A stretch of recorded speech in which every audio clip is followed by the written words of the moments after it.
야, 참 필리핀 사람들 정말 좋다. 제가 2010년도에 동경에서 국제 대회를 준비를 했습니다. 2010년 동경 전체 국제 대회를 준비를 하면서 그때 이제 윈터 박사님께서 에딘버러 대회가 1910년에 있었는데 2010년에 에딘버러 100주년 대회를 준비를 하자 그래가지고 그 6년 전부터, 그러니까 2004년부터 준비를 하기 시작을 해가지고 저희가 같이 준비를 하다가 윈터 박사님이 1년 전에 돌아가셨어요. 2010년 5월 달에 선교대회를, 동경에서 선교 전략회의를, 전 세계 전략회의를 하자고 하셔놓고, 본인은 1년 전에 돌아가신 거예요. 이렇게 되니까 이 대회를 과연 할 수 있느냐. 제가 그냥 이거 뺄까요?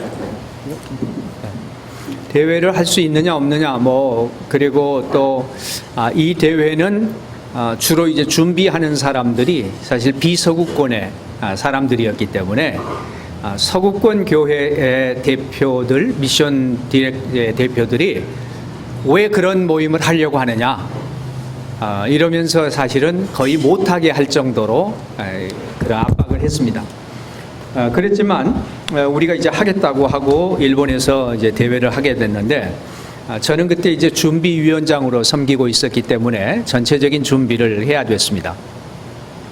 일본에 갔는데 일본 거기 호텔 앞에서 이제 호텔에 우리가 한 2,500명 모임을 가졌으니까 일본에서 상당히 큰 모임이죠. 그래도 한 73개국에서 아니 73개국 사람들이 모인 모임이니까 국제 모임입니다.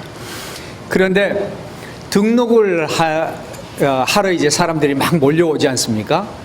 그래서 이 사람들이 지금 등록을 하기 위해서 줄을 쭉 서 있는데 앉을 수 있도록 의자를 한 10개만이라도 좀 빌려주라. 의자를 갖다 주고 그러면 10사람씩이라도 앉아서 기다리면은 그래도 괜찮지 않겠느냐.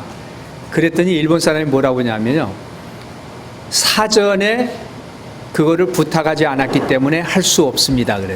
그래서 아니 의자 있는 데만 우리가 그냥 가서 가져올 테니까 의자를 있는 데만 좀 알려주고 이거 빌려만 주라 그러면 우리가 10개를 놔두고 사람들이 그 몇 시간을 기다려서 해야 되는데 이 10명씩 앉아 기다리다가 이제 등록을 하고 갈 수 있도록 해달라고 그랬더니 결코 허락을 하지 않았어요.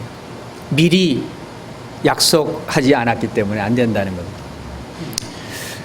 그래서 참 기가 막혔죠. 그래 이제 겨우 그렇게 해가지고 끝나는데 이제 마지막 끝나는 날 이 끝나면 이제 외국인들이기 때문에 다 공항으로 이제 가야 되는데 공항을 가는 그 교통편을 원래 일본 커미티가 준비를 해야 되는데 준비가 좀 잘 안 됐어요. 제가 보니까. 그래서 아니 이 사람들이 지금 공항으로 가야 되는데 다 퍼블릭 트랜스포테이션을 타고 공항으로 가야 되는 이런 입장이 돼가지고 제가 너무 답답해서 안 되겠다. 아무리 이래도 일본을 처음 온 사람들이 이렇게 많은데 이 사람들을 위해서 우리가 관광버스를 빌려가지고 이분들을 공항으로 모셔다 드리자. 그것이 낫겠다. 내가 돈을 다 줄 테니까 관광버스를 빌려라. 그리고 일본 사람에게 얘기를 했더니 어떻게 하루 만에 관광버스를 빌리느냐는 거예요. 안 된다는 거죠. 그래서 우리 일본에 있는 한국 사람들 있잖아요. 연락을 했죠. 우리가 버스가 몇 대가 필요합니다. 그랬더니 한국 사람이니까 돼요. 그래서 이제 버스를 가지고 왔습니다. 그래서 버스를 가지고 왔는데 문제는 버스가 오면은 버스가 서야 되는 장소가 있는데 호텔에서 한참 멀게 가야 되는 거예요. 그래서 아니 왜 버스를 저기 멀리까지 짐을 가지고 갈 수가 없다. 그러니까 여기 호텔 바로 근처에 사람들이 쭉 짐을 가지고 기다리고 있다가 버스를 거기에 잠깐 정차하면은 우리가 사람 태우고 바로 떠날 수 있도록 하자. 그렇게 해가지고 제가 이제 정말 한국식이죠. 그게 완전히. 그렇게 해서 관광버스를 세 대를 아주 급하게 급조해 가지고 해서 사람들을 이제 공항으로 이렇게 모셔다 드렸더니 뭐 외국인들이 뭐 너무 좋아하는 거죠. 그렇지 않으면 자기들이 다 알아서 공항까지 가야 되는 그런 입장에 있었는데, 그래가지고 막 외국인들은 이제 그런 이 버스를 우리가 마련해 줬다는 것 때문에 너무 좋아가지고 감사하다고 하고 뭐 이런 평들이 많았어요. 그랬는데 몇 주 후에 일본 사람들이 모여가지고 대회에 대한 평가를 자기들끼리 하는데, 우리 한국 선교사님이 거기 평가단에 들어가는 선교사님이 계셨어요. 그랬더니 일본 사람들이 뭐라고 그러냐면, 왜 관광버스가 서야 되는 장소에 서지를 않고 길에서 사람을 태웠느냐, 그거는 잘못한 것이다. 그래서 제가 저도 국제대회를 2,500여 명의 외국인들이 와가지고, 외국인들 뭐 일본 사람들도 왔지만 1,500명 이상의 외국인들이 73개국에서 와서 그분들을 섬기고 외국에서 하면서 끝나고 나서 제가 그걸 보고는요, 야, 정말 일본 사람들은 다른 사람들이구나. 그냥 그걸 뭐 틀렸다고는 얘기할 수는 없고, 그분들은 생각할 때에 사람들이 짐을 가지고 멀리라도 가서 관광버스가 설 수 있는 데 가서 서서 타야 되는데, 왜 일반 버스 같이 길에서 사람을 태웠느냐. 그러니까 사람들이 아무리 편하게 공항을 갔다고 하더라도 그거보다는 관광버스가 서지 않아야 할 장소에 섰다고 하는 것을 지적하는 일본 사람들을 보면서, 야, 정말 우리하고는 많이 다르구나 하는 생각을 하게 됐습니다. 제가 오늘 이 순식간에, 저도 사실은 제가 이렇게 파워포인트나 이런 이 프로젝트가 있는지 없는지를 사실은 그래서 제가 어디에서 모입니까 이런 걸 물어봤지만 이게 준비되지 않을 걸로 생각을 해가지고, 그리고 이렇게 제가 공식적인 막 포럼을 하리라고는 생각을 안 했었기 때문에 그런 준비를 안 했어요. 근데 보니까 막 스크린이 여기 있고 그래서 될 수 있나 하고 물어봤는데 된다는 거죠. 이거는 일본 같으면은 꿈에도 생각할 수 없는 일입니다. 그런데 마찬가지로 독일 같은 데도 그래요. 대부분의 서양의 이런 나라들에서는 이런 소위 유도리가 없죠. 이런 것들이 그냥 지금까지 준비가 되지 않았는데 어떻게 갑자기 이런 부탁을 받았을 때 얼굴색 하나 변하지 않고 가서 가지고 와서 이거를 해주는 그 모습을 보면서, 야, 정말 이 필리핀 사람들 참 좋은 사람들이다. 그렇지 않아도 저는 항상 좋게 생각을 하고 있지만 좋은 사람들이다 하는 생각을 해봅니다. 그리고 여러분들도 이런 나라의 좋은 사람들하고 같이 계시니까 얼마나 좋은 분들인가 하는 생각을 더 많이 하게 됩니다. 제가 오늘 잠깐 여러분하고 나누고 싶은 것은 함께 그날까지라고 하는 그러한 주제로, 제가 사실은 이 전체적인 맥락은 지난 해에 부산에 있었던 선교대회에서 조금 나누었던 그런 주제 발표의 내용입니다. 그런데 그 내용 중에서 오늘은 조금 더 다른 내용들을 좀 포함을 해가지고 여러분과 함께 나누고 싶습니다.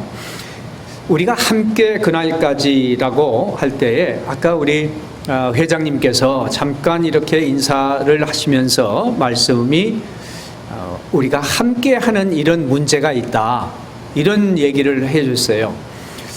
저는 그 얘기를 들을 때 나하고는 지금 여기 와서 잠깐 만났었는데 회장님께서도 이 연합사역이라고 하는 것이 결코 쉬운 일이 아니고, 우리 필리핀에서 이렇게 필선협이 같이 필한선협이 같이 모여서 이렇게 모임을 한다고 하는 것이 쉬운 일이 아니다라고 하는 것을 많이 느끼셨구나.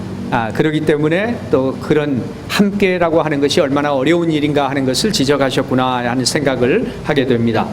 마찬가지로 이 문제를 저는 이렇게 봅니다. 우리가 정말 함께 하는 것에 대한 문제, 함께라고 하는 문제, 그리고 우리가 그러면 그날까지라고 하는, 도대체 그날까지 하는 것은 무엇이고 함께는 무엇인가? 우리가 지금까지 얘기했던 이 함께라고 하는 것에 대해서 많은 우리가 문제점을 제시를 합니다. 우리가 한국 사람들을 함께하지 못하는 문제가 있다. 한국 사람들이 서로 연합이 안 된다 하는 그런 얘기들을 많이 하지만, 어떤 면에서 보면은 저는 한국 사람들의 이 문제가 한국 사람들만의 문제는 아닌 것 같아요. 함께 하지 못하는 것은 사실은 미국 사람들도 그런 것을 많이 보게 되고, 특히 미국 사람들의 이러한 인디비주얼리즘이, 개인주의가 강한 사회에서 그게 너무 강하게 되고, 또 그런 사람들의 문화와 이 기독교가 같이 접합이 되면서 마치 기독교가 개인주의를 더 옹호하는 것 같은 이런 모습으로 우리에게 받아들여지지 않았나.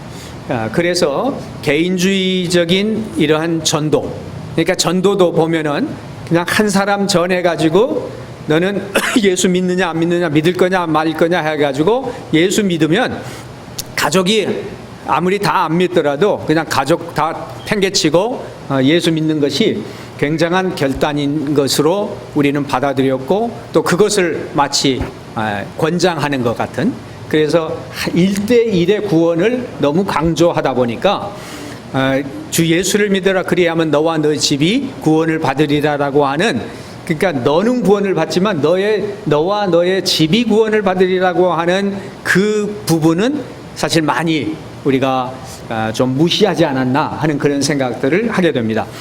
그래서 이 전반적인 기독교가 자꾸 개인주의화 되다 보니까 기독교의 개인주의가 지금은 마치 기독교의 원래의 모습인 것처럼 받아들여지고, 그리고 교회나 또 이런 전체적인 모습이 자꾸 우리가 연합하지 못하는 그런 모습들을 많이 보게 되는 것 같습니다.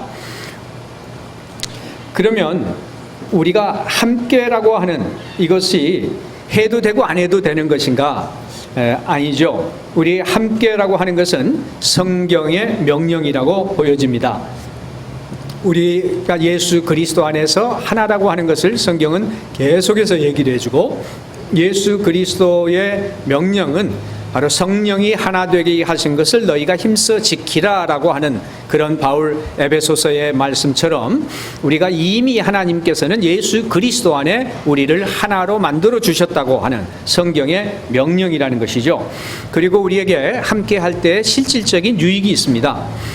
그리고 진정한 교회가 온전한 교회를 실현할 수 있는 함께함으로 말미암아 보여진다는 것이죠. 우리가 이 함께라고 하는 것은 시대의 요청입니다. 또한 이 시대는 우리가 함께하는 것을 계속해서 이제는 기대하고 있고 또 기다리고 있다고 보여집니다.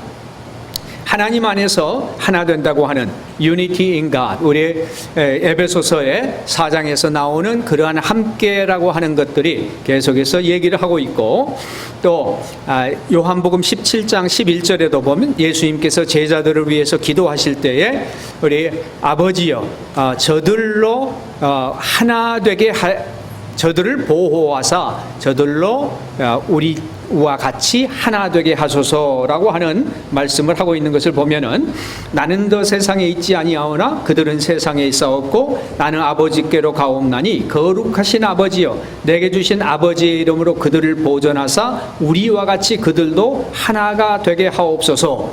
그러니까 요한복음 17장의 말씀은 바로 예수 그리스도가 이제는 제자들을 두고 떠날 터인데, 이 제자들이 하나 되게 하지 못하게 하는 세력이 있습니다.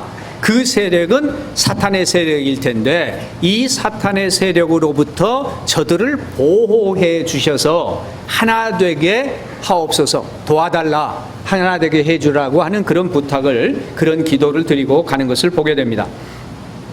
마찬가지로 이 세상에 증거하는 이 말씀은 바로 요한복음 17장 23절에 곧 내가 그들 안에 있고 아버지께서 내 안에 계시어 그들로 온전함을 이루어 하나가 되게 하려 함은 아버지께서 나를 보내신 것과 또 나를 사랑하심과 같이 그들도 사랑하신 것을 세상으로 알게 하려 함이로소이다. 그들로 온전함을 이루어 하나가 됨으로 말미암아 아버지 하나님께서 예수 그리스도를 세상에 보내신 것과 그리고 하나님 아버지께서 그 성자 예수 그리스도를 사랑하신 것 같이 그들도 하나님 아버지가 사랑하신 것을 알게, 세상이 알게 해 주십시오. 그러니까 교회가 하나 된 것이 곧 하나님이 우리를 얼마나 사랑하시는가, 그리고 하나님께서 이것을 위해서 예수 그리스도를 보내셨다고 하는 것을 증거로 보여준다는 것입니다. 그러니까 세상에 대한 가장 큰 증거의 모습은 교회가 하나 되는 모습이라고 성경은 얘기하고 있습니다. 이렇게 해서 우리는 하나가 되어야 되는 것이 너무나도 당연함에도 불구하고 우리가 하나 되지 못한 그런 것들을 많이 보게 되는 것이죠. 그러면 하나 되어서 우리가 정말 그날까지 이루어야 되는 것이 무엇인가? 그날은 예수 그리스도의 이름을, 여호와 이름을 시온에서 그 영예를 예루살렘에서 선포하게 하려 하십니다. 그때의 민족들과 나라들이 함께 모여 여호와를 섬기리로다. 민족들과 나라들이 함께 모여서 여호와를 섬기게 되는 바로 그날, 그리고 각 나라 백성 족속 방언에서 셀 수 없는 큰 무리가 나와 구원하심의 보좌에 앉으신 우리 하나님과 어린 양에게 있도다.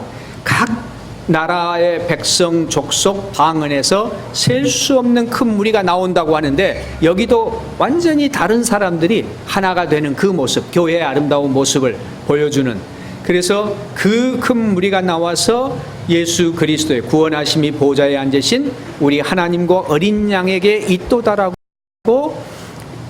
같이 찬양하는 그날까지라는 것이죠.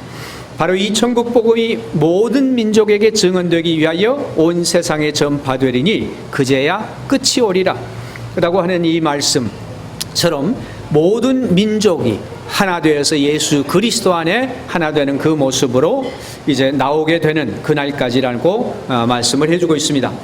마태복음의 28장에 나오는 The Great Commission처럼 이제 지상명령을 하셔서 이 지상명령이 모든 민족으로 제자를 삼으라고 하시고, 그 모든 민족으로 제자 삼는 그날까지 예수님이 함께 해주시겠다고 하는 이 약속, 이렇게 해서 우리는 바로 그날까지 이루어야 할 것은 모든 민족, 각 방언과 족속과 어느 다른 이 모든 민족들이 예수 그리스도 안에 하나 되어서 하나님을 찬양하고 경배하는 그 날, 예수 그리스도의 재림의 날까지 우리가 함께 해야 될 것을 말해주고 있습니다. 그래서 함께 그날까지 가야 하는 우리의 동역의식을 우리가 회복해야 할 것입니다.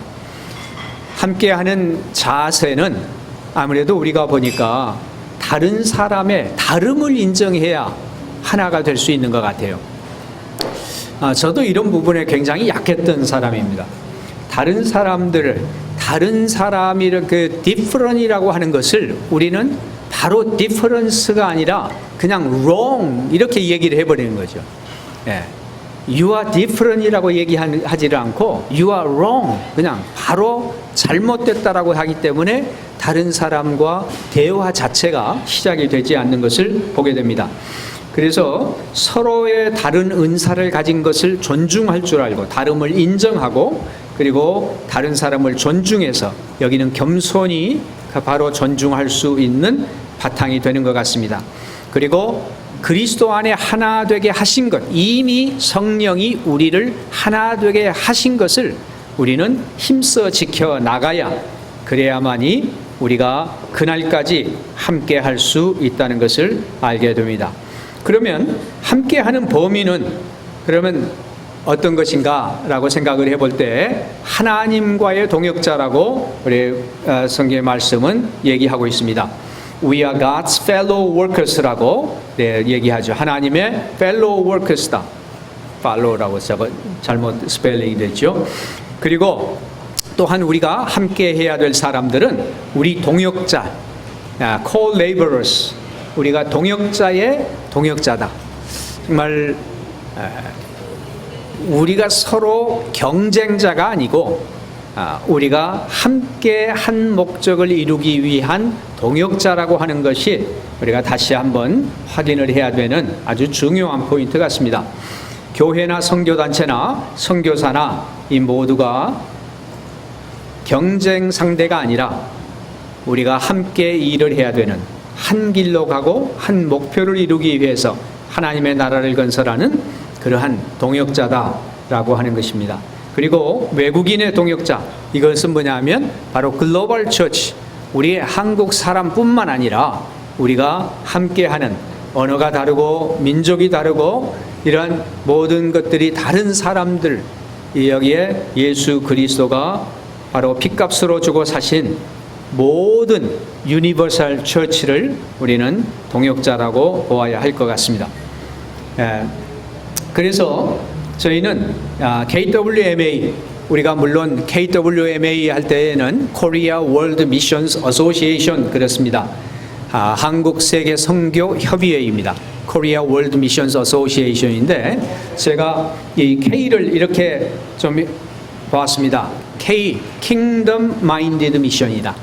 K는 코리아입니다. 분명히 우리는 Korea World Missions Association이지만 코리아라기보다도 우리가 한국을 나타내기 위해서 선교하는 것이 아니라 하나님의 나라, Kingdom Centered, Kingdom Minded 미션을 해야 되는 우리들이다라는 것이죠.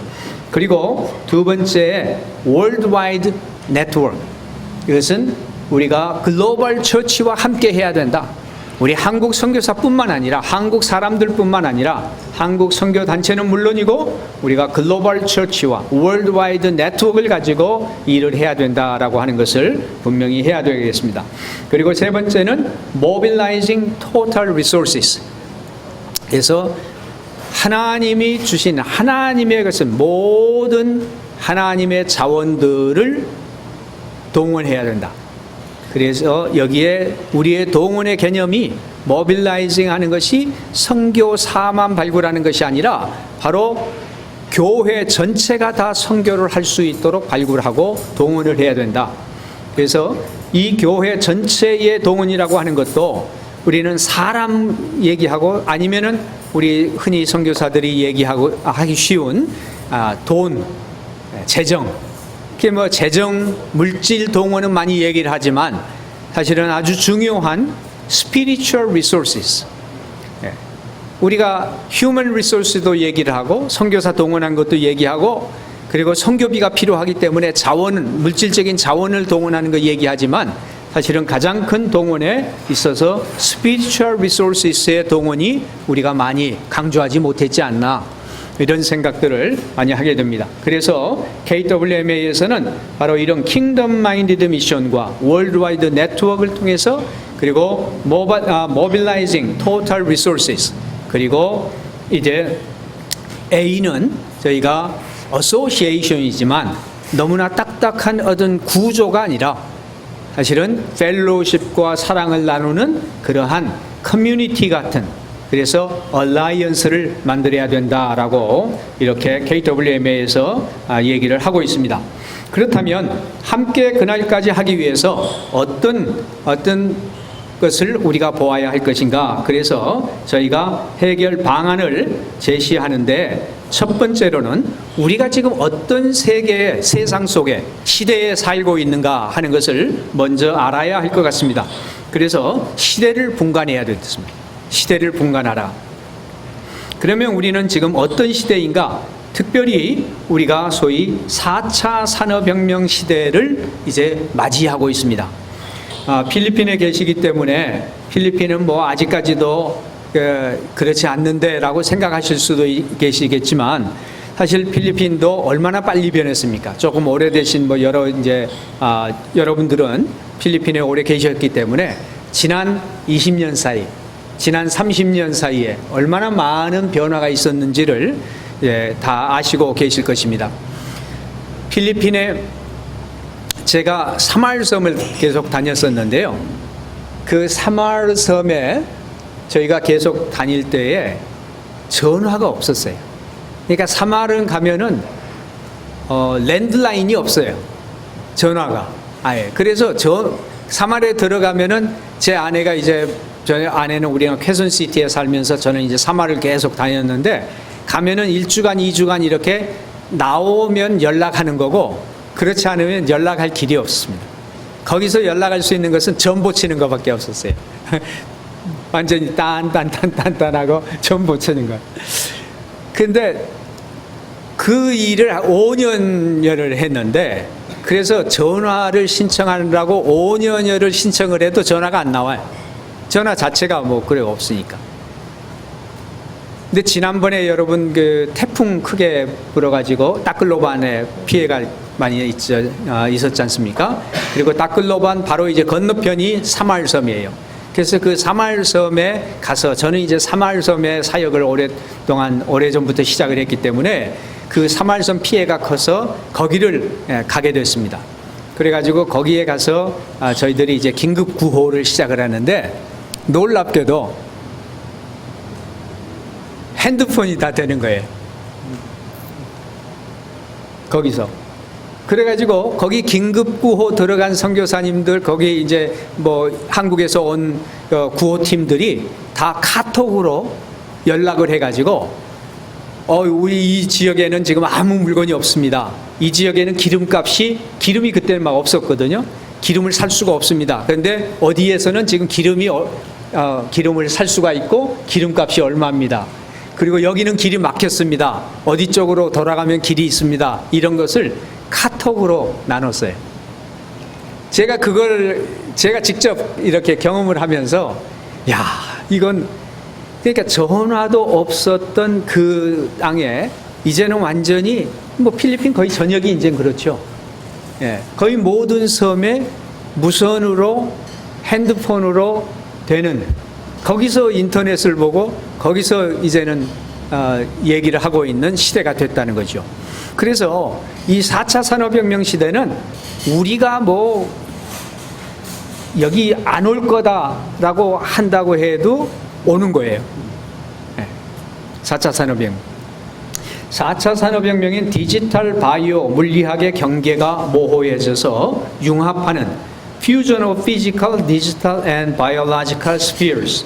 그렇죠? 우리가 이제는 이 모든 것들이 합쳐서 엄청난 그 얘기를 하는데 이 4차 산업혁명 시대의 키워드는 Integration and Connectivity라고 얘기를 합니다. 여러분들 이제 최근에는 4차 산업혁명에 대해서 많이 이제 얘기를 들으시겠습니다. 그래서 초연결성을 가지고 있고 초지능성 그리고 예측 가능성 이 세 가지가 바로 4차 산업혁명의 이제 키워드라 이렇게 얘기를 하죠. 그러면 이런 결과로 말미암아 불평등이 증가할 것이다. 그리고 부의 편중 형상이 심각하게 될 것이다. 그렇게 지금 학자들은 보고 있습니다. 그래서 4차 산업혁명의 시대가 되면 과연 유토피아가 될 거냐 아니면 디스토피아가 될 거냐. 사실 여러분들이 지금 어떻게 이제 받아들이실지 모르겠어요. 유토피아는 모든 것을 다 알게 되고 이제는 내 속에 있는 뭐 유전적인 무슨 질병이 있어가지고 암이 있다고 하더라도 한 20년만 그저 어떻게든지 생명 유지하고 살게 되면 그때부터는 뭐 죽고 싶어도 쉽게 죽지 못하는 이제 그런 시대가 돼버릴 수가 있다는 거죠. 그러니까 그러면 건강하게 그렇게 해서 오래되고 사람들은 아주 레저나 즐기면서 그렇게 살 수 있는 유토피아가 될 것인가? 그리고 이제는 기계들이 다 우리 대신 일해주고 그래서 우리 이제 최 목사님도 뭐 앙겔레스에서 여기까지 오는데 뭐 한 4시간 걸리셨어요? 아이, 세상에 앙겔레스에서 여기 오는데 4시간 걸리는 게 이게 뭐가 말이 됩니까, 이게? 어? 예. 지금 뭘 하냐면, 에어 택시를 준비를 해요. 그 에어 택시를 준비해서 이제는 우버처럼 이제, 예, 드론같이 이제 그렇게 나는 걸로. 그 지금 거의 다 준비를 해놓고, 그거를 어떻게 지금 이제 적용시키느냐 하는 거 지금 얘기하고 있는 시대인데, 그렇게 되면은 여기 이제 뭐 그냥 30분이면 뭐 아주 충분하게 이제 올 수 있는 이제 이런 것도 되고, 사실은 여기 오지 않아도 이제는 우리가 여러분들이 뭐 아니 상영규 선교사님이 민다나오에서 여기까지 올 필요가 뭐가 있습니까? 거기서 그냥 저 사모님하고 좋은 그냥 따뜻한 저 민다나오 거기서 두리안이나 맛보면서 있지. 근데 이제 거기서 두리안을 보내지 않아도 우리는 두리안 맛을 볼 수 있는 시기가 올지 모릅니다. 네, 완전히 그런 식으로 해서 전 세계에 흩어져 있는 선교사들이 마치 우리가 이렇게 직접 만나서 회의하는 것처럼 그런 시대가 지금 곧 준비된다는 것이죠. 요즘은 여러분들 지금 그 자녀들하고 집에서 같이 사는 자녀들 별로 없으시죠? 이제는 뭐 자녀들이 거의 다 밖에 나가게 이제 살 텐데, 자녀들하고 어디 어떠세요? 카톡, 화상통화 옆에 있는 것 같아요. 이제 때로는 귀찮을 때 화상통화로. 저는 어제 이제 제가 여기를 사실 그제 제가 인도네시아에 있다가 인도네시아에서 한국 와가지고 한국에서 잠깐 이제 시간 보내고 한국에 또 누구 만나고, 그리고 이제 오늘 새벽에 들어와야 되니까 좀 쉬었으면 좋겠는데 마치 그 시간에 미국에 낮은 거예요. 이래가지고 연락을 해서 뭐 전화를 계속 얘기를 하고 싶어 하는데 제가 끊자고 말을 못 하겠더라고요. 전에는 내가 먼저 막 전화를 해가지고 야, 좀 얼굴 좀 보여주라 막 이랬는데, 이제는 애들이 전화해도 때로는 이 정도로 변하는 시대. 그러니까 이게 쉽게 앞으로 4차 산업혁명 시대가 되면 이런 유토피아의 시대가 될 것인가, 아니면 디스토피아라고 할 때는 그렇죠. 0.03%의 소수가 거의 모든 부를 다 가지고 있고, 그 사람들이 거의 모든 힘을 가지고 있고, 그러니까 99%의 다른 사람들은 다 그냥 뭐 마치 노동자처럼, 아니면 옛날 같으면은 뭐 거의 천민 계급 같은. 그리고 AI가 임계점에 도달하면 사람보다 훨씬 더 뛰어난 그런 생각들을 하고, AI가 스스로 자기들을 더 계속해서 개발해 나가가지고 인간은 오히려 기계의 종이 되어버리는 이런 시대가 될 것인가. 이런 책들을 계속 이렇게 읽다 보면은요, 이 정말 요한계시록하고 다니엘하고 이런 게 이게 지금 어디를 우리가 읽어야 될지, 정말 이걸 어떻게 받아들여야 될지 이런 생각들을 많이 하게 돼요. 최근에도 고신 측 그 선교 포럼이 있었습니다. 4년에 한 번 하는가요? 고신 5년인가 4년에 한 번씩 하는 포럼이라고 그래서, 거기에서도 4차 산업혁명 시대에 앞으로 선교를 어떻게 할 것인가 하는 고신 선교 포럼을 고신의 이제 교들이 모여가지고 하는데, 거기에서 발제를 하고 제가 응답을 하는 일이 이제 있었어요. 이게 4차 산업혁명에 대해서 저는 그렇게 얘기를 했습니다. 우리가 아무리 4차 산업혁명 시대를 맞이하고 한다고 할지라도 제가 믿기는 변함없는 하나님의 말씀이 난 진리라고 믿고, 변함없는 하나님의 말씀, 그리고 변화하는 세상 속에 변하지 않는 하나님의 말씀에 근거해서 4차 산업혁명 시대에 어떤 일이 어떻게 벌어질지는 정확히 모르지만 그 하나님께서 그래도 구원하시고자 하는 대상은 사람이다. 기계가 아니라. 하나님의 구원의 대상은 사람이고 온전한 자연의 회복도 있지만 사람을 구원하시려고 하는 그 하나님이 살아계신 하나님이시고 절대 권능을 가지시고 모든 것을 아시는 그 하나님께서 우리 인간이 기계의 종으로 돼버리는 그러한 시대를 허락하시겠느냐? 하나님의 형상으로 지음받은 인간이 만약에 그때가 되면은 곧 그때가 바로 세상의 종말이 아니겠나 하는 그런 생각을 하게 되고, 그렇다면 우리는 이 4차 산업혁명 시대를 맞이하면서 우리에게 주어진 이 시대에 어떻게 살아야 할 것인가? 정확하게 미래는 내가 어떻게 될지 모르지만 저는 솔직히 미래에 전천년이 될지 무천년이 될지 후천년이 될지 저는 모르겠어요. 여러분들은 요한계시록을 어떻게 해석하시는지 모르겠습니다. 왜 제가 그런 생각을 했냐면 예수님 믿고 얼마 안 됐는데 제가 요한계시록 강의를 들었어요. 그 강의해 주신 분이 신성종 목사님. 근데 신성종 목사님께서 강의를 하시면서 뭐라고 그러시냐면, 우리 박윤선 목사님이 너무나 뛰어나신 분이고 너무 훌륭하신 분인데 천국 가시면 후회하실 일이 하나 생길 거래요. 그래서 무슨 말씀하시나 그랬더니 요한계시록의 박윤선 목사님은 전천년설이라는 거예요. 그런데 이 신성종 목사님 보실 때에는, 신성종 목사님 옛날에 충영교회 담임 목사님 하셨죠.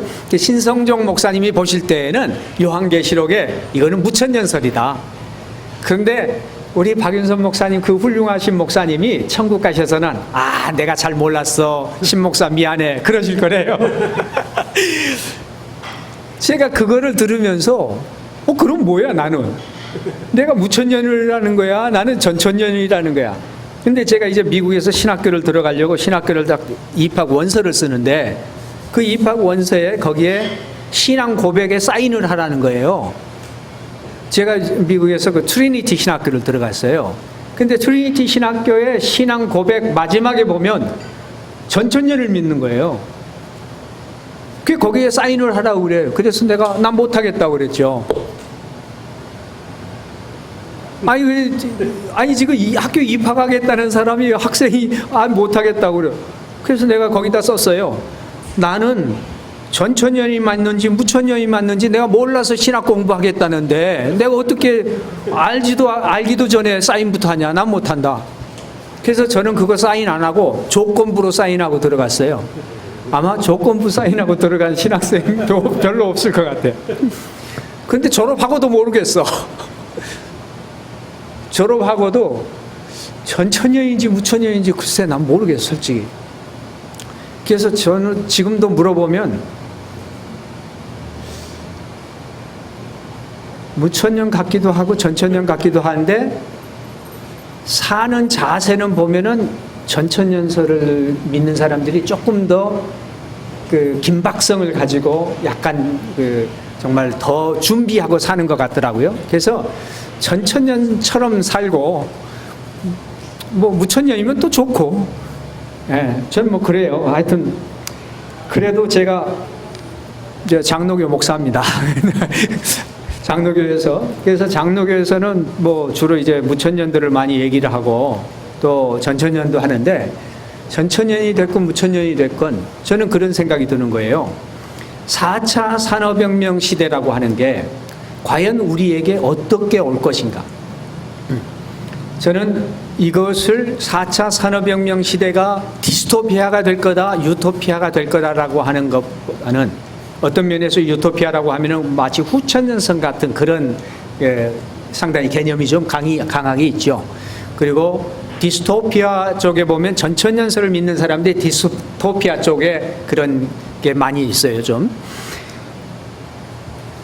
어느 쪽이 되었건 우리가 사는 자세를 우리는 바로 해야 되겠다. 그래서 저희는 이 전 시대를 구분해서 시대를 분간하고 살아가는 우리들의 자세는 창의적 확장성을 가져야 된다. 창의적 확장성이라고 하는 건 creative expandability. 제가 사실 이거는 제가 만들어낸 그냥 말입니다. 창의적 확장성을 갖는다고 하는 것은 어떤 면에서 내가 지금까지 받아들이지 못했던 것들도 받아들일 수 있고, 그리고 하나님께서 우리에게 주신 이 창의력, 그 하나님께서 주신 창의력을 가지고 모든 분야들에 좀 확장하는, 개방하는 그러한 노력들이 필요하다. 그래서 특별히 거기에 자원의 중요성을 재인식하자. 저는 그렇게 이것을 보고 있습니다. 그래서 자원의 중요성을 재인식하자라고 하는 것에 Strong spiritual foundation is the key to the successful mission. 그래서 이 모든 것들의 가장 중요한 자원 중의 자원은 하나님이 우리에게 주신 spiritual resources다. 그래서 영적 자원의 중요성을 우리가 다시 한번 재인식하고 이 선교와 영성을 어떻게 더 정말 선교가 어떤 면에서는 그냥 매니지먼트로 되어버린 그런 게 아닌가 싶을 정도의 사실 우리의 자신들을 돌아볼 수 있는데, 이 선교가 무엇보다도 영적인 것이다.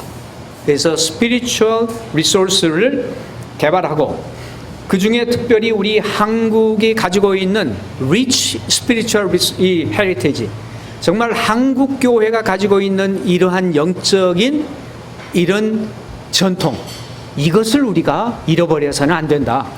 4차 산업혁명 시대를 맞이하면서 특히 중요하다라고 생각을 하게 됩니다. 두 번째는 이 자연개발에서도 자원 중에 human resource, 그래서 사람들이 얼마나 중요한가 하는 이 중요성을 다시 재인식하자. 그래서 우리의 소위 골든 시니어라고 요즘 얘기들 하고, 뭐 실버 미션 얘기들 하다가 실버라니까 너무 좀 처지는 기분이 든다. 그래서 골드라고들 많이 얘기를 하죠. 그게 이제 나이가 들어갔다는 거죠. 뭐 옛날에는 나이 든 사람 못 들어오게 하고 그러더니 이제는 다들 자기들이 나이 들어가지고 이제는 실버라고 하면 기분 나쁘다. 뭐 골드라고, 그래서 골드라고 합니다. 근데 일단 골든 시니어들의 사실은 중요한데, 제가 이제 저희 선교회에서도 그랬어요. 선교회에서 65 되면은 다 은퇴를 하라는 거였어요. 65세. 그러니까 65세에 은퇴를 하고 나면은 너무나 젊은 거예요. 그래서 65세에 은퇴를 시켜드리고 나니까 갑자기 65세에 늙어버렸어요. 근데 그 선교사님이 지금 13년이 되는데도, 65세 은퇴하고 나서 지금 13년이 되는데도 며칠 전에 만났더니 건강하게 사역을 하고 계시는 거예요. 그런데 아이러니하게도 우리 선교회 모임을 했는데 지금 실버 선교사가 필요합니다. 여러분들 뭐 이제 은퇴하시고 다른 데 가지 마시고 선교지에 오십시오. 그러면서 실버 선교사를 총빙을 하는 거예요. 그래서 제가 그런 얘기를 했습니다. 자, 선교의 경험도 한 번도 없는 평신도들을, 다른 직업을 가지고 그렇게 일하던 평신도를 이제 다 은퇴하고 60 넘으신 분을 실버로 선교지로 초청하면서 평생을 40년을 선교지에서 보낸 이 베테랑은 선교지에서 나가주십시오라는 게 이게 도대체 무슨 논리냐? 네. 아니 30년 40년의 경험은 우리 필요 없습니다. 그 당신은 좀 물러서시고 이제 선교지 알지도 못하는 60세 넘으신 분들을 초청해 가지고 선교 참 뭐 하실 수 있습니다. 어떻게 보면은 이건 너무 이율배반적이 아닌가 하는 그런 생각들을 저는 많이 하게 돼서 제가 그랬어요. 우리 이런 거 하면 안 됩니다. 하나님이 보실 때에는 누가 더 귀한 존재인지 그거는 뭐 하나님께서 아시겠지만 우리가 일반적으로 생각을 한다고 하더라도 아니 그 나라 그 문화를 알고 거기에 경험을 쌓았던 이분이 잘하겠습니까? 처음 오시는 분이 잘할 수 있겠습니까? 잘할 수 있는 분야가 다르겠지만 그래서 저희 선교회에서는 70으로 연령을 했고 그 다음에는 아예 없애버렸어요. 그래서 지금은 우리는 리타이어먼트 에이지가 없습니다. 은퇴하시고 갈 데 없으면은 저희 선교회로 예. 아예 그러니까 선교회에서 그걸 없애버리는 이제 그게 뭐냐 하면 저희가 그런 얘기죠. 하나님께서 주신 은사를 언제 어디서든지 발휘할 수 있도록 사람을 중요하게 여기자. 저는 꼭 선교사로서의 경험뿐만 아니라 선교사가 아닌 평신도로서 살아왔던 아주 중요한 그런 경험도 너무 귀한 것이다. 그래서 그런 그 자원을 우리는 중요하게 여겨서 이 자원들이 잘 쓰일 수 있도록 하자 하는 것입니다. 그리고 next generation, 항상 우리가 next generation 얘기를 하지만 정말 차세대 우리의 젊은이들을 어떻게 하면은 이 선교 동원할 수 있겠는가, 이게 너무 중요하다고 생각을 합니다. 그래서 차세대를 우리가 알아야 될 것은요, 우리와 똑같은 사람들로 생각을 하시면 안 돼요. 무슨 얘기냐면 제 아들이 30대 아들이 둘이 있습니다. 30대 아들. 그러니까 83년생, 86년생이 있어요. 그러니까 83년생이니까 이제 37, 그리고 34, 한국 나이로 하자면 37, 34인데 제 셋째 아이 필리핀에서 난 애가 있어요. 셋째가 디모데인데 디모데는 92년생입니다. 92년 12월 말에 났으니까 12월에 났으니까 93년생 같죠. 그래서 27이에요. 그런데요, 형들하고 얘기하면 뭐라고 그러는 줄 아세요? 형들이 이미 오래된 세대라는 거예요. 20대와 30대. 그러니까 20대와 30대가 다른 세대예요. 그게 밀레니얼 세대예요. 뭐라고 그러냐면 30대만 해도요, 그래도 돈을 저축을 해야 된다, 한다, 이런 생각들이 있어요. 근데 밀레니얼 세대는 그게 아니에요. 지금은 있으면 써요. 그걸 모아서 뭐 하려고 그래? 그런 식이에요. 모아서 뭐 하려고 그러느냐. 그러니까 30대, 40대 초만 해도 돈이 생기면 집을 살라고 그래. 지금 20대는 돈이 있어도 집을 안 사요. 집 사가지고 왜 거기 매여 사느냐. 그러니까 완전히 다른 사고를 해요. 그리고 지금 선교사라고 하는 이런 그러니까 우리가 지금 전통적으로 생각하는 선교사의 개념하고 얼마나 다르냐 하면요, 그렇게 선교사, 여러분과 저처럼 이런 선교사가 되겠다는 젊은이들이 나오질 않아요. 거의. 그렇지만 선교적인 삶을 살겠다라고 하는 아이들은 나와요. 젊은이들이. 제 아들이 디모데가 한 1년 반 전인가요? 1년 전쯤에 아빠 기도 좀 해주세요 그래요. 왜? 구글 회사에서 오라고 그러는데 구글 회사를 갈까 말까 좀 결정을 해야 되겠어요. 그래서 야, 젊은 애들이 구글 회사를 얼마나 좋아하는데 구글 회사 왜 안 가려고 그래? 이제 그때까지 그 컨설팅 회사를 다녀요. 그러니까 컨설팅 회사를 다니고 있었는데 구글에서 컨설팅 회사 그거를 구글 안에서 만든다고 이제 사람을 뽑아가지고 오라고 그래서 연봉까지 다 결정을 한 거예요. 연봉까지 다 주겠다고 결정을 했는데 갈까 말까 자기가 그래서 왜 그러냐 그랬더니 구글 회사에 가면은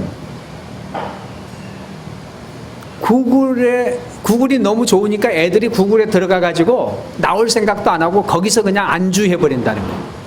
그리고 구글 회사 가면은 구글 돈 벌어주는 거 내가 그냥 하는 건데 나는 그렇게 계속 살고 싶은 생각이 없어요. 아니, 그럼 뭐 하려고 그랬더니 소셜 임팩트를 주는 그런 일을 하고 싶어요. 그래? 그럼 형들한테도 물어보고 기도하자. 그리고 형들한테 물어보고 뭐 우리 같이 기도하자. 2주 후에 결정한다고 그래서 결정하라고 그랬어요. 그렇게 하고. 그랬더니 형들도 야 형들이 뭐라고 그러든 그러니까 형들도 다 너 하고 싶은 대로 해라 그래. 둘은 결혼하고 이제 막내는 결혼 안 했거든요. 야 너 뭐 하고 싶은 대로 해. 그래가지고 구글 회사를 안 가고 자기가 다니던 컨설팅 회사에 상당히 이제 3년째 다녔으니까 안정이 되는 회사예요. 근데 거기를 안 다니고 그만둔 거예요. 야 그럼 너 뭐 하려고 그래? 예, 내가 가고 싶은 컨설팅 회사가 NGO만 전문으로 컨설팅하는 회사가 있어요. 거기를 가겠다는 거예요. 그래서 NGO만 전문으로 컨설팅 해주는 회사로 옮겼어요. 가니까 지금까지 벌고 있던 연봉보다 절반밖에 안 받아. 돈도 절반밖에 안 받는데 거기 가서 왜 거기를 가려고 그러니까 거기 가면은 이제 하여튼 회사로 옮겼어요. 옮기고 나서 저한테 전화 통화를 하는데 아빠 이 회사에 가보니까 다 아빠 같은 사람만 있어. 그래. 왜 그랬더니 맨날 모여가지고 하는 얘기가 뭐 아프리카를 어떻게 살릴까, 뭐 아프리카 어느 나라를 어떻게 살릴까, 맨날 그런 얘기만 하고 있다는 거예요.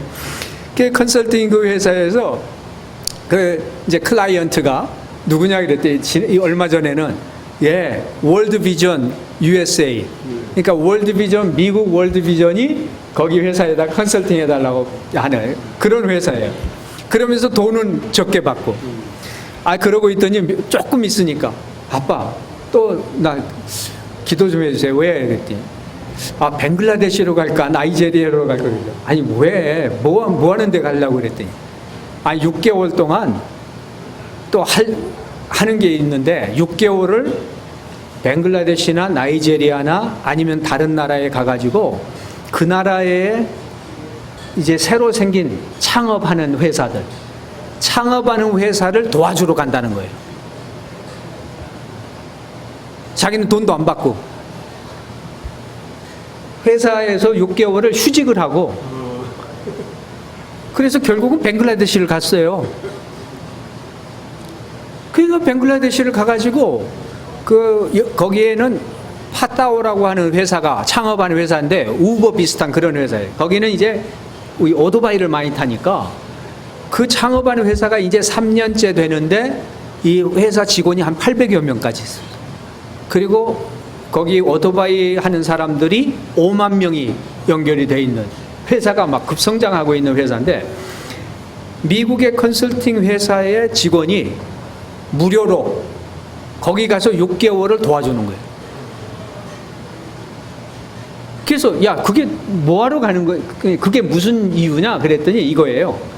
가서 그런 나라에 창업하는 회사를 도와가지고 잡 오퍼추니티를 키워주면 그러면 고용 창출이 되니까 그것으로 그 나라 경제가 살아나고 그 나라 젊은이들이 잡을 가지게 되고 그래서 그 나라 전체를 돕는 거라는 그런 일을 하기 위해서 간다는 거예요. 그래서 그래 재밌겠다 가봐라. 그래가지고 이제 벵글라데시에 갔어요. 6개월을. 근데 벵글라데시에 가더니 얼마 전에 라마단 기간 있잖아요. 바로 라마단을 하는데 아빠 나도 일주일 동안 라마단 같이 하기로 했어요. 그래. 그 일주일을 라마단을 왜? 그래. 아니 뭐 이 사람들 이제 라마단 하는데 라마단에 도대체 어떻게 하고 얼마나 힘든가 하는 것을 자기도 한번 경험해 보기 위해서 라마단을 일주일을 한다는 거예요. 그래 금식을 하더니 한 3일째 4일째 연락이 왔어. 어제는 우리 회사 직원들을 자기 집으로 초청을 해가지고 저녁에 먹잖아 이 사람들이. 그러니까 한국식으로 음식을 준비해가지고 김밥이랑 이런 걸 다 준비해가지고 이 사람들을 초청해서 식사 대접을 한 거예요. 야, 이건 뭐 모슬렘 친구들을 회사에 가서 일을 하고 그 모슬렘 친구들을 집으로 초청을 해가지고 식사 대접을 하면서 라마단을 같이 하고 있는 걸 보고 네가 선교사인 아빠보다 낫다. 나는 한 번도 모슬렘을 그렇게 초청해 본 적도 없고 난 모슬렘하고 같이 어떤 면에서 참 교제하면서 식사를 해본 적도 없거든요. 내가 뭐 모슬렘 선교해야 된다고 그렇게 떠들고 하면서도 그런 기회가 별로 없었다고요. 그런데 실질적으로 가서 모슬렘들을 도와주고 모슬렘 나라의 모슬렘들을 도와주면서 그들을 그러면서 자기가 나는 뭐 크리스찬이니까 난 이렇게 산다고 그냥 그러고 사는 거예요. 그러니까 이게 지금 젊은이들의 사고에는 나는 아빠처럼 선교사 되는 건 아니에요. 선교사 되는 건 아닌데 선교적인 삶을 살고 있는 거예요. 그래서 지금 젊은이들의 세대는 우리가 야, 너 선교사해. 너 신학교 가서 선교사 해야 돼. 이렇게 해가지고 되는 사람도 물론 그런 사람도 많이 나와야 되죠. 그렇지만 그런 사람들이 이제는 옛날처럼 전문적인 선교사들이 선교하는 시대가 아니라 이제는 완전히 젊은 세대는 다른 어프로치가 필요하다는 것을 저는 많이 느껴요. 그런 걸 보면서. 그래서 Next Generation을 위해서는 Proper Method for Young Generation. 그래서 이런 사람들을 위해서는 정말 새로운 어떤 젊은이들에 맞는 적합한 방법들을 계속해서 발굴해내고 이 사람들을 해야 되겠다. 이렇게 해야 되겠다. 그래서 제가 지금 한국에서 하고자 하는 것 중에 하나가 한국에 있는 젊은이들, 대학생들 가운데 그리고 대학을 졸업한 청년들 가운데에 선교지로 미션 인턴십을 가라. 1년씩 단기 선교 1년 내지 2년을 선교사 밑으로 가서 선교사에게 배우고 선교사를 돕기도 하고 그래서 대학교 다니면서 가라. 1년을 뭐 보통 애들이 1년 갭이어라고 해서 많이 해요. 그러니까 그렇게 해서 갈 수도 있고 아니면 대학 졸업하고도 가라. 예, 그렇게 지금 저희는 KWMA에서 우리 젊은 청년들이 그런 이 선교에 갈 수 있도록 그래가지고 이 젊은이들을 선교사는 그들을 그냥 와서 참 뭐 좋지 않은 말이지만 소위 따까리 같이 써먹는 게 아니라 이 젊은이들을 키운다는 생각을 하고 이 젊은이들의 멘토가 되어서 키워줄 수 있는 선교사들이 필요해요. 그러니까 정말 좋은 선교사들이 선교사가 내가 이 아이를 키운다라는 그런 생각을 하고 이 젊은이를 키운다라고 해서 한 명씩 두 명씩 저희는 이제 가능하면 2명 이상 이렇게 같이 가도록 그렇게 하는 프로그램을 지금 생각하고 계속 프로모트를 하고 있습니다. 그렇게 되면은 저는 그 중에 풀타임으로 선교사가 될 사람도 나올 것이고 아니면은 선교에 대한 그런 확실한 개념을 가지고 돌아와서 교회의 평신도 지도자로서 아주 선교적인 그런 삶을 사는 사람들이 많이 나올 것으로 기대를 합니다. 그렇게 하고 또 저희들이 이런 자원 개발을 human resources를 항상 이렇게 개발을 하고 또 우리가 물질적인 자원 무시할 수 없는 이 물질적인 자원은 어떻게 우리가 개발할 것인가. 그래서 선교를 위한 물질 이 자원의 개발에 대해서 참 다양한 지금 방법으로 노력들을 우리가 해야 할 것 같습니다. 뱀 비즈니스 에서 미션이 지금 많이 얘기를 하고 있고 또 지금까지 어떤 면에서는 정말 비즈니스를 잘 하시는 그런 평신도들도 더 많이 나와야 할 것 같고 또 선교사 자녀들 가운데에 아주 성공적으로 그런 일들을 할 수 있는 자녀들이 좀 많이 나올 수 있도록 우리가 같이 기도하고 협력해서 키워야 할 것 같습니다. 그리고 새로운 영역에 눈을 떠야 할 것입니다. 그래서 지금까지 있던 자원을 개발할 뿐만 아니라 새로운 영역에 눈을 떠야 된다. 새로운 영역은 저는 선교 시스템을 어떻게 개발할 것인가. 그래서 우리가 지금까지 이 선교 시스템 정말 선교비를 받아서 선교를 해왔던 이런 전통적인 시스템이 앞으로 계속 할 수 있겠는가. 사실 저희들이 조심스럽지만 이런 모델이 오랫동안 지속될 것 같지는 않습니다. 예. 지금 우리가 이제 28,000명의 선교사가, 한인 선교사가 전 세계 지금 173개국에 나가서 사역을 하고 있는데, 이 28,000여 선교사를 우리 파송교회가 있고, 그 파송교회에서 그리고 몇 개 교회에서 힘을 합해서 생활비를 대주고, 생활비뿐만 아니라 사역비를 계속해서 보내야 되는 이런 구조의 선교는 앞으로 오래가지는 못하겠다. 그렇다면은 과연 어떻게 우리가 이 선교 이러한 그 도전을 할 수 있겠는가, 이겨낼 수 있겠는가. 그래서 limited funding from churches, 계속 교회들이 사실 한국 교회, 제가 이번 주가 이 전주에 한 교회를 방문했는데 제 마음이 굉장히 아팠습니다. 그 교회 바로 건너편에, 그냥 길 건너도, 길 건너라고 할 수도 없어요. 그냥 바로 옆에 이렇게 거의 붙어 있는 교회인데, 그 교회가 어떤 교단이라고는 말씀드리지 않겠지만 어떤 교단의 대표적인 교회인데, 이게 경매로 넘어갔다고 하는 거예요. 새로 건물을 잘 지었어요. 보니까 새로 건물을 잘 지었는데, 그 잘 지어진 교회가 다른 한 군데는 하나님의 교회,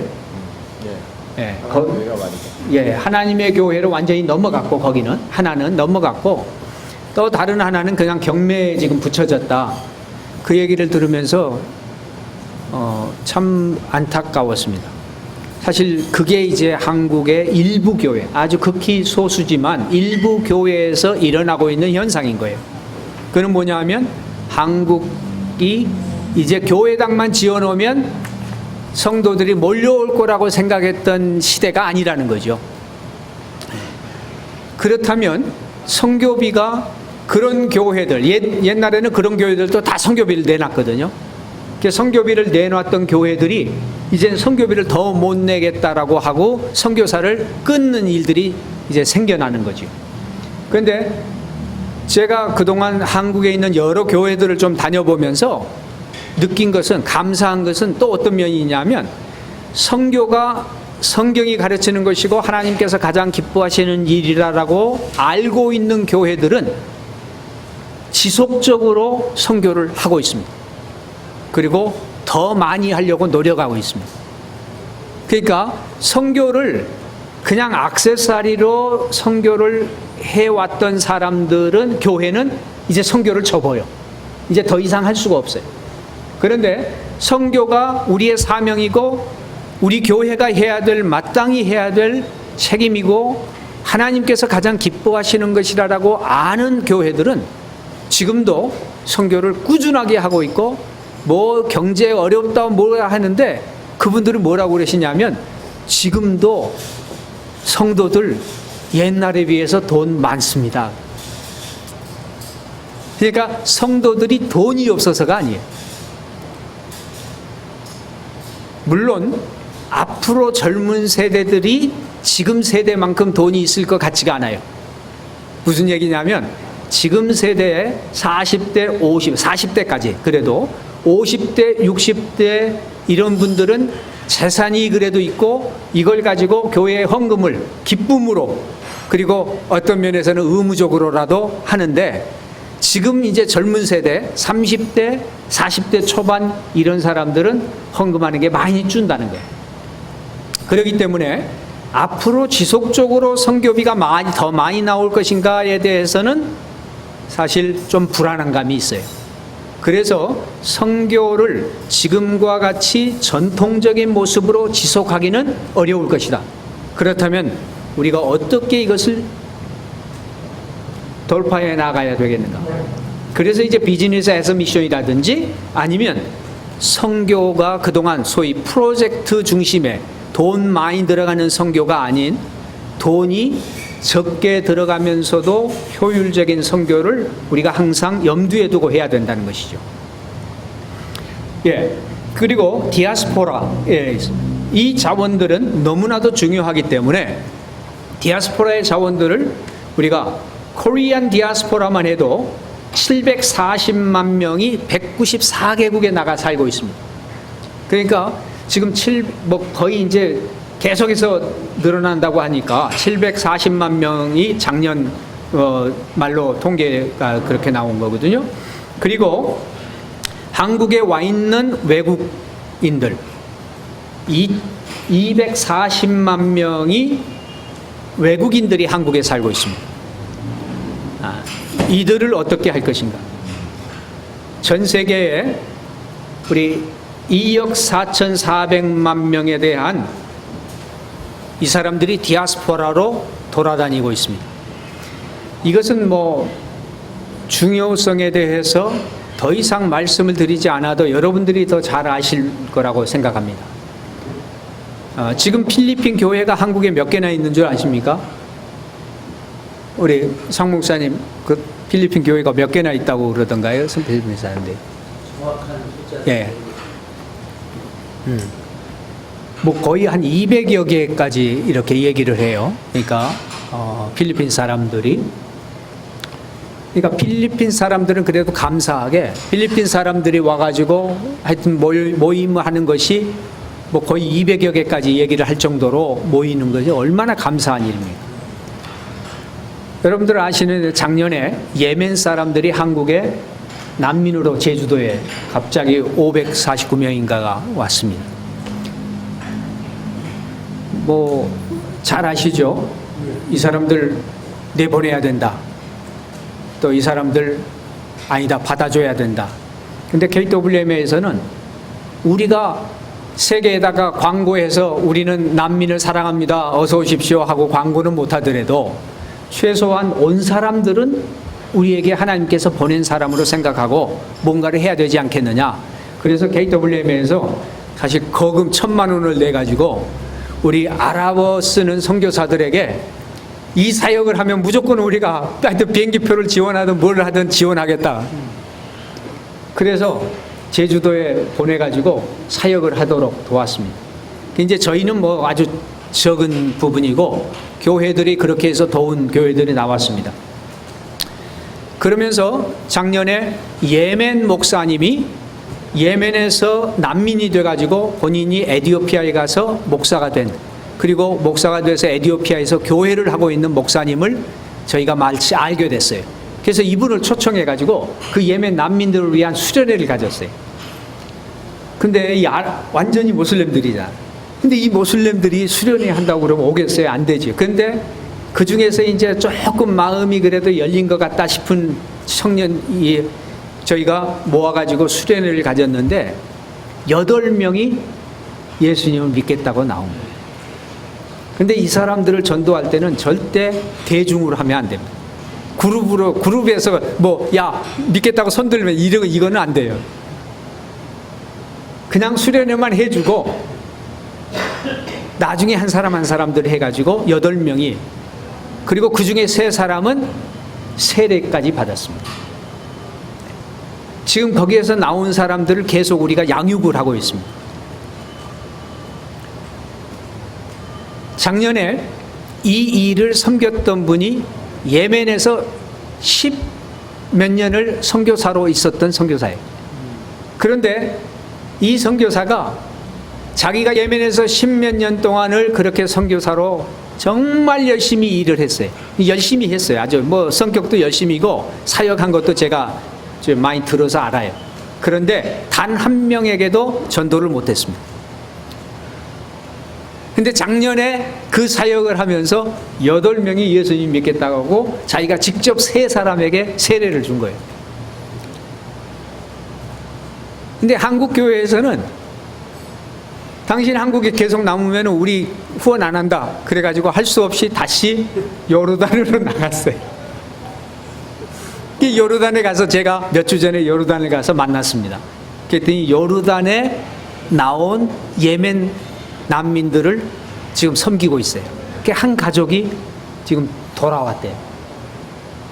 이게 난민이 아니거나 될 수 없는 일이잖아요.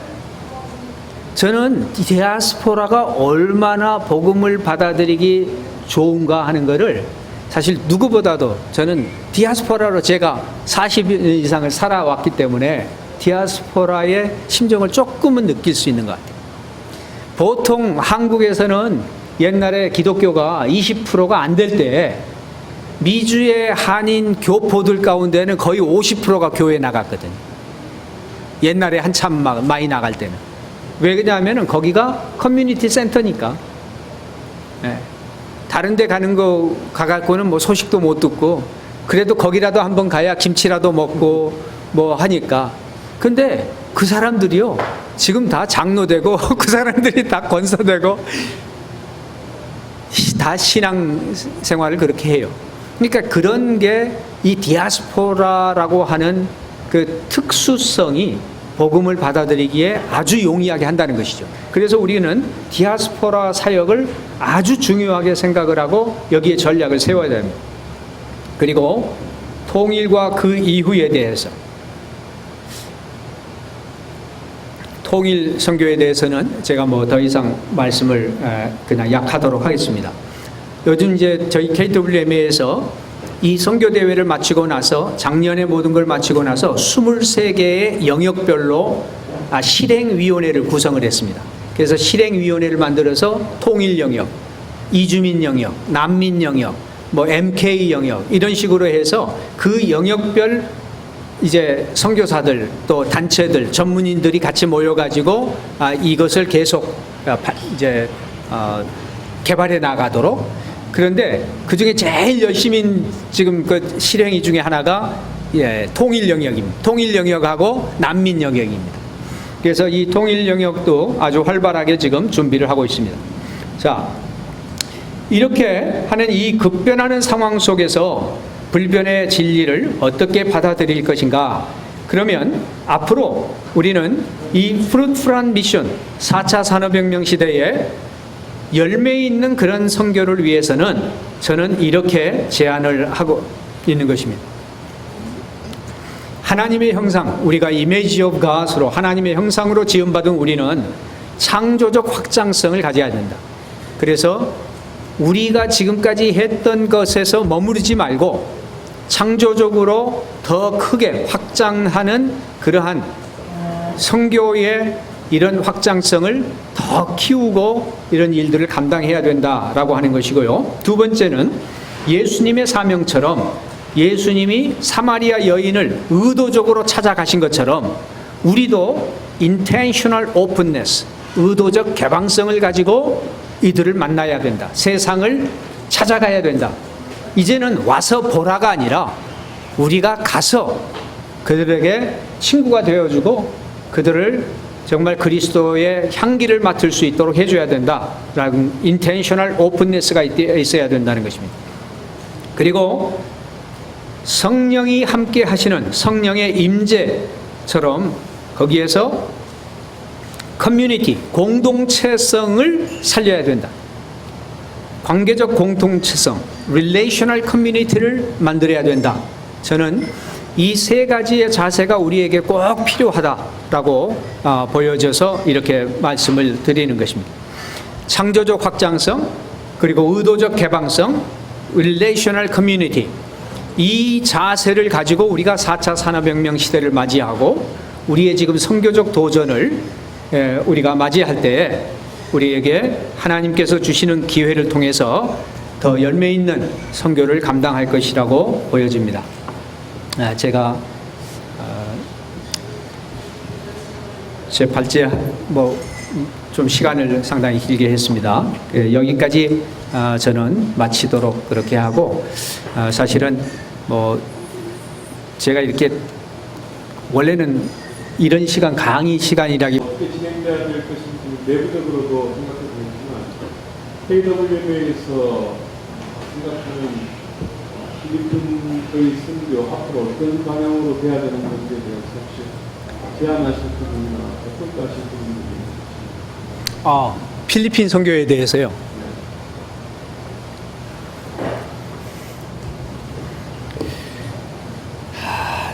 제가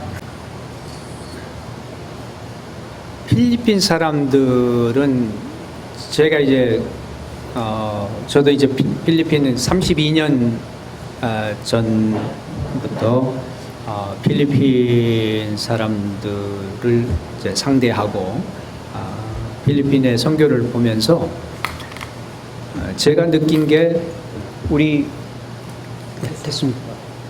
네, 됐습니다. 예. 꺼놓으세요. 네, 괜찮습니다. 필리핀은 저는 전체적으로 이렇게 봤으면 좋겠어요. 필리핀의 귀한 자원이 무엇인가? 필리핀의 귀한 자원이 무엇인가라고 하는 것을 좀 봤으면 좋겠고요. 그리고 우리 한인 선교사님들의 가진 장점들이 무엇인가? 예, 그런 것을 좀 더 봤으면 좋겠고. 그러니까 여러분들이 보실 때에 필리핀이 사실 이제 많은 질문들을 하죠. 필리핀이 과연 선교지냐? 지금도 선교지냐라고 하는 질문들. 그랬을 때에 그러면 여러분이 생각하시는 그런 선교지. 그러니까 누가 여러분들에게 필리핀에 지금까지 선교사가 남아 있어야 될 필요가 있어요? 라는 질문을 던졌을 때에 과연 어떻게 답을 하실 것인지. 필리핀이 선교지라고, 그럼 내가 확실하게 필리핀에 있어야 할 이유가, 당위성이 선교사라고 하는 타이틀을 가지고 또 더구나 이제 선교 후원을 받으면서 그렇게 있을 때에 과연 이 그런 당위성을 어떻게 본인이 스스로 justify를 하실 건지, 저는 이제 그게 굉장히 중요하다고 생각이 들어요. 왜냐하면 저는 원래 태국 선교사로 파송을 받았습니다. 그러니까 태국 선교사로 파송을 받았는데 비행기표까지 다 사가지고 태국으로 떠났는데 태국 선교사가 못 되고 필리핀 선교사가 된 겁니다. 그랬을 때 제가 필리핀에 우리 가족하고 같이 못 왔어요.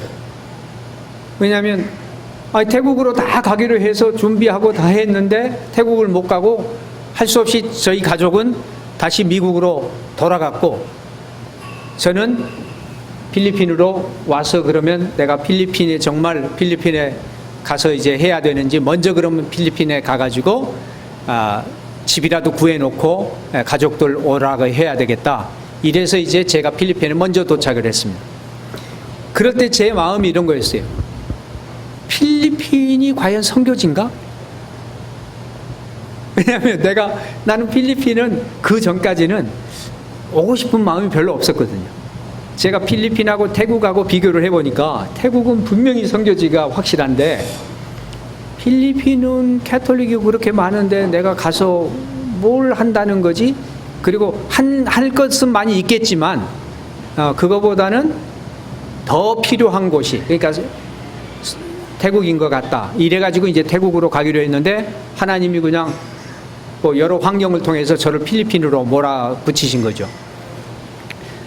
필리핀에 첫날 도착을 했을 때 니노이 아키노 공항에 도착을 했는데 필리핀 미션스 어소시에이션, 필리핀 선교단체 협의회에서 저를 마중 나오기로 했는데 공항에 나오지를 않았어요.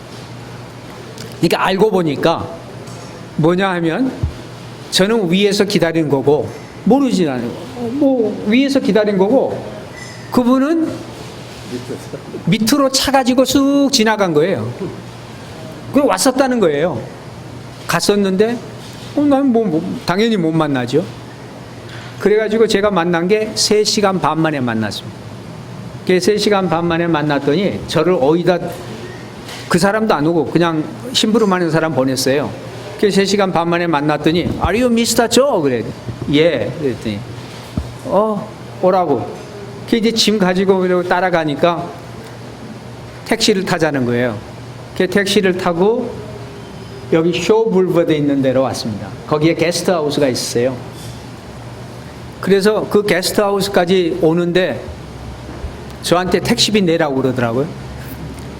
그래서 택시비를 내고 금요일인데 월요일 날 연락하겠습니다. 그러고 가버려요. 게스트하우스에다 놔두고. 얼마나 약이 올라요. 이게 도대체 이건 뭐야? 내가 도대체 뭐 필리핀 선교사가 되겠다고 했나? 나를 이렇게 이럴 수가 있나? 막 이러는데 거기다 한술 더 떠가지고 그때 미국 선교사가 그 게스트하우스 주인인데 당신은 오늘 저녁 식사가 없습니다. 그래. 그러니까 3시간 반을 기다리고 오니까 그때가 오후 한 3시 반쯤 됐어요. 4시가 채 안 됐는데 자기들끼리 6시쯤 되니까 식사를 하더라고요. 거기 온 사람들 다 식사를 하는데 저만 식사를. 그게 왜 그러냐고 그랬더니 미리 연락이 안 됐기 때문에 식사를 할 수가 없대요. 그래서 내가 속으로 이 미국 니은자가 막 나오더라고요. 야, 어떻게 이럴 수가 있나. 그래서 이제 뭐 짜증나가지고 근데 뭐 월요일 날 연락한다고 그러고 가버리고. 그래서 저녁도 굶고 있는데 전화가 왔다고 그래서 전화를 받으니까 뭐 필리핀 영어로 하는데 도무지 못 알아듣겠는 거예요. 근데 뭐냐면 저녁 식사했냐 그래요. 못했다. 하고 싶냐? 그렇다. 그래 그러면은 저 생일 잔치 하는 데가 있는데 거기를 가라. 그래서 아유 난 그러면 좀 가르쳐 주라. 나는 데리러 온 줄 알았어요. 그랬더니 아니 그 주소만 주라. 그러면 전화번호하고 내가 찾아갈 테니까. 그랬더니 주소도 없고 전화번호도 없고 쇼불버드에서 나와가지고 그 다음에 무슨 길을 만나면은 좌회전하고 그 다음에 어디 가서 내려서 어디 가면 또 좌회전 해가지고 그 다음에 좌회전하면은 오른쪽 2번째 빨간 대문집이 있다는 거예요. 약이 올라서 택시만 타면 찾아갈 수 있겠지. 그리고 밖에 나갔어요. 그 택시를 타려고 그러니까 택시가 없어. 그래서 지프니를 처음 온 사람이 지프니를 타고 바꿔 타고 거기를 찾아간 겁니다. 그래서 거기 찾아가서 문을 두드리니까 누구냐고 그래요. 여기 가면은 밥 준다고 그래서 왔습니다. 아니 여기가 생일잔치 한다고 여기 가면 밥 준다고 그러더라고. 그랬더니 당신이 한국 사람이냐고. 그렇다고. 우리 사무실에서 뭐 한국 사람이 오늘 온다는 얘기를 들었는데 당신이냐고. 들어오라고 그래. 조용해요. 들어가니까 2살짜리 딸의 생일이라는. 그리고 그 2살짜리 딸의 친구 부모 그렇게 온 거예요. 그래서 제가 가니까 기가 막히죠. 그래서 이제 가니까 이제 그래도 필리핀 사람이 제가 좋다는 게 미국 사람은 몇 시간 전에 가도 약속 안 했다고 저녁을 안 주는데 이렇게 갔는데 뭐 수저 하나만 더 넣자 뭐 이런 식으로 그냥 같이 먹자는 거예요. 그래서 이제 같이 앉아가지고 이제 식사를 조금씩 하는데 저한테 그 손님이 야 당신은 뭐 하는데 필리핀에 왔냐 그래요. 그래서 내가 난 선교사로 왔다. 아니 뭐 선교사? 한국 사람이 무슨 선교사가 있냐? 한국 사람도 요즘은 선교사가 이제 나온다. 그랬더니 뭐 한참 얘기를 하더니 야 너는 근데 한국 사람인데 왜 영어를 할 줄 아냐? 그래서 난 사실은 한국 사람이긴 한데 한국 사람이 코리안 아메리칸이다. 나는 미국에서 살다가 왔다. 그랬더니 야 너 미쳤냐? 아니 코리안 아메리칸이 미국 살지 뭐하러 필리핀에 오냐? 우리는 지금 미국 가려고 비자를 몇 년을 기다리고 있는데. 그래서 왜 그러냐는 거예요. 그래서 이제 내가 어떻게 예수님을 믿게 됐고 내가 어떻게 해서 이렇게 신학을 공부하게 돼가지고 내가 이렇게 선교사로 오게 됐다. 그랬더니 저한테 너 삶에 만족스럽냐? 그때 네 삶에 만족스럽냐라고 묻는데 뭐 하여튼 잠시도 주저함이 없이 나 만족한다고. 그러니까 Are you sure? 그러는 거야. Are you sure? Are you sure? 그래서 I'm sure. I'm sure. 그랬더니 나도 그런 만족스러운 삶을 살고 싶다는 거예요. 그래서 제가 물었어요. 당신 캐톨릭이냐? 그렇다네. 당신 예수님을 당신의 구주로 영접해 본 적이 있냐? 무슨 얘기냐. 그래서 제가 거기서 복음을 나눴어요. 복음을 나누면서 당신이 그냥 예수님을 영접한다고 하는 게 무엇인지, 믿는다고 하는 게 무엇인지 그거를 쭉 얘기를 해주면서 예수 그리스도를 당신의 구주로 영접할 마음이 있느냐 그랬더니 그러겠다는 거예요. 그래서 바로 그날 얘기를 하다 보니까 집주인이 CCC에서 훈련을 받았더라고요. 그래서 제가 바로 그날 그 집주인한테 당신이 CCC에서 훈련을 받았으면 이 사람 예수님 영접하는 기도를 당신이 인도해라. 당신 민족이 직접 당신이 기도를 인도하도록 하는 게 더 좋겠다. 그리고 예수 영접하는 기도를 그 집주인이 하도록 하고 이 사람이 따라서 하고 그리고 나서 이제 제가 한 사람 한 사람들 위해서 기도를 같이 하도록 한 거예요. 근데 그 자매가 그냥 손님으로 온 자매가 엉엉 울면서 막 그냥 터진 거예요. 그랬더니 엉엉 울면서 내 삶에 이렇게 기쁜 순간이 없습니다. 그러고는 예수님을 거기서 영접을 한 거예요. 그래서 제가 이제 그날 그 게스트하우스 쇼블버드에 있는 게스트하우스로 돌아가면서 제가 그랬어요. 하나님, 나를 왜 필리핀에 보내셨는지 조금 알 것 같습니다. 어쩌면은 이 한 자매를 만나기 위해서 나를 그렇게 보내셨는지도 모르겠습니다. 그래서 제가 그때부터 와가지고 저는 PMA에서 2가지 부탁을 받았어요. 와서 필리핀 신학교에서 선교학을 강의를 해달라 하는 거 하고, 두 번째는 필리핀에 있는 미전도 종족 리서치를 좀 해달라. 그렇게 2가지를 부탁을 받았기 때문에 제가 필리핀 이제 따갈록을 공부하면서 이제 그 일을 같이 이제 하게 된 것이죠. 근데 저는 어떻게 그냥 필리핀에 오자마자 이렇게 사역들을 좀 하게 됐고, 우리 이제 선교사 훈련도 바로 저에게 보내고 해가지고 조금 언어를 필리핀어를 좀 집중적으로 배워야 됐는데 이제 따갈록을 그저 건성건성 배워가지고 지금은 뭐라고 하면은 낯깔무다 났고 맨날 이제 그냥 뭐 이러고 마는데 참 그런 이제 걸 보내면서 제가 생각한 게 그거였어요. 항상 하나님, 나는 내가 필리핀에 선교사로 오게 됐을 때 왜 하나님이 나를 여기 필리핀에 보내셨습니까? 그러면 나한테 기대하시는 게 뭡니까? 내가 아니면 할 수 없는 게 뭐가 있겠습니까? 다른 사람 다 하는 것이라면 구태여 나를 여기에 그걸 맡길 필요는 없지 않습니까? 그래서 가능한 대로 저는 와서 필리핀 사람들이 그때부터 필리핀 사람들 당신들이 세계 선교를 해야 됩니다. 당신들이 우리처럼 똑같이 세계 선교를 할 수 있고 해야 됩니다라고 하는 것을 사실 30년 전부터 계속 얘기를 했고 도전을 했고요.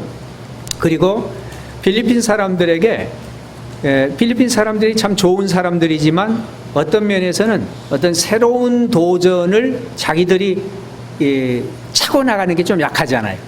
그래서 그런 거를 할 수 있도록 내가 앞장서야 될 때는 앞장서고, 그리고 이 사람들을 격려해 가지고 자기들을 앞세워서 할 수 있도록 하는 퍼실리테이터의 그런 역할을 이제 필리핀에서 저는 좀 했었고요.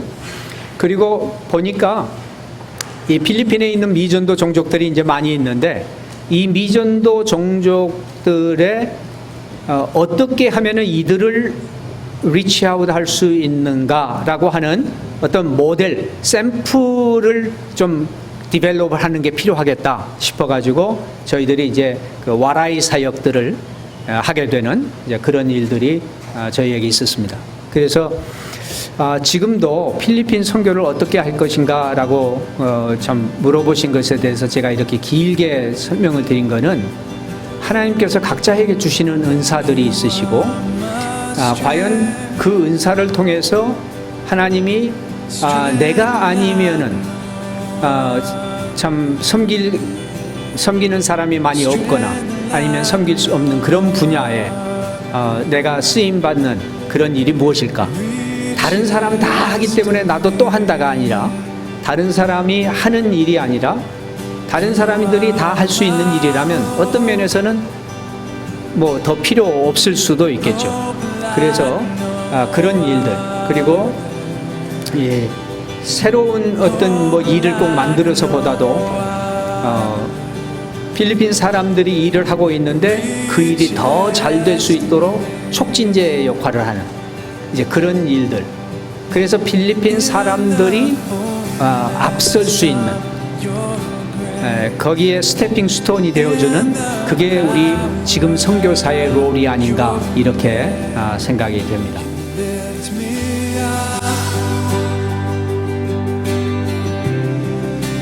Lift me up. Let's sing. Unfair.